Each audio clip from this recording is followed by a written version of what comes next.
Cockroach Janata party പാർട്ടിക്കെതിരെ കേന്ദ്ര ഭരണകക്ഷി സംയുക്തമായിട്ട് രംഗത്ത് വന്നിരിക്കുകയാണ്. ബാഹ്യശക്തികളുടെ പ്രേരണയോടെ ഇന്ത്യയിൽ അട്ടിമറി നടത്താനുള്ള ശ്രമമാണ് ഈ പാർട്ടിക്ക് പിന്നിൽ നിന്നാണ് BJP നേതാക്കൾ ഇപ്പോൾ പരസ്യമായിട്ട് ആക്ഷേപിക്കുന്നത്. അതുമാത്രമല്ല, കേന്ദ്ര സർക്കാരിൻ്റെ ശക്തി ഉപയോഗിച്ച്, അധികാരം ഉപയോഗിച്ച് ഈ അക്കൗണ്ടുകളെല്ലാം ഒന്നൊന്നായി പൂട്ടിക്കൊണ്ടേയിരിക്കുന്നു. യഥാർത്ഥത്തിൽ ഈ സർക്കാർ ചെയ്യേണ്ടത് ചുവരെഴുത്ത് വായിക്കുക.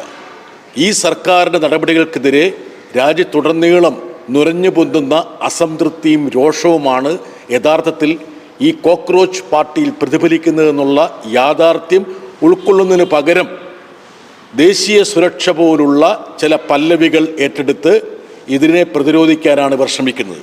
ഇത് അപഹാസ്യമാണ്. തെരുവിൽ യുവാക്കൾ ഇറങ്ങിക്കഴിഞ്ഞാൽ അവരെ UAPA ചുമത്തി ജയിലിലടയ്ക്കും.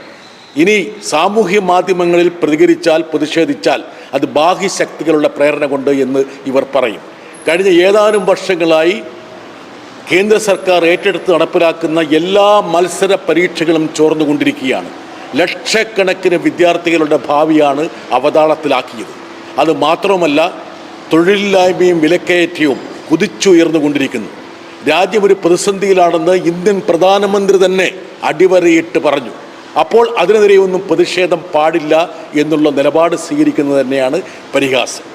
പണ്ട് ഫ്രാൻസിൽ പ്രതിസന്ധി അതിരൂക്ഷമായപ്പോൾ ഫ്രാൻസിൻ്റെ രാജ്ഞി മറിയം അൻറ്റോണിറ്റ് പറഞ്ഞൊരു വാചകമുണ്ട്: നിങ്ങൾക്ക് കഴിക്കാൻ ബ്രെഡില്ല, റൊട്ടിയില്ലെങ്കിൽ നിങ്ങൾക്ക് എന്തുകൊണ്ട് കേക്ക് കഴിച്ചുകൂടാ എന്ന്.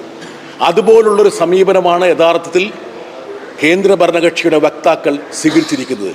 എന്തിനേയും ബാഹ്യശക്തികളുടെ ഒരു പ്രേരണ കൊണ്ടുള്ള പ്രതിഷേധമാക്കി മാറ്റി അതിനെ അടിച്ചമർത്താനാണ് ശ്രമിക്കുന്നത്. ഇതുകൊണ്ടൊന്നും ഇന്ത്യയിൽ നുരഞ്ഞു പൊന്തുന്ന അലയടിച്ചുയരുന്ന പ്രതിഷേധത്തെ തകർക്കാൻ കഴിയില്ല, അടിച്ചമർത്താൻ കഴിയില്ല. ഈ പ്രതിഷേധത്തെ അതിൻ്റേതായ രീതിയിൽ സമീപിച്ചുകൊണ്ട് പ്രതിസന്ധിക്ക് പരിഹാരം കാണാനാണ് യഥാർത്ഥത്തിൽ ഗവൺമെൻറ് ശ്രമിക്കേണ്ടത്. ധർമ്മേന്ദ്ര പ്രധാൻ പോലുള്ള മന്ത്രിമാർ രാജിവെച്ച് ഒഴിയുക.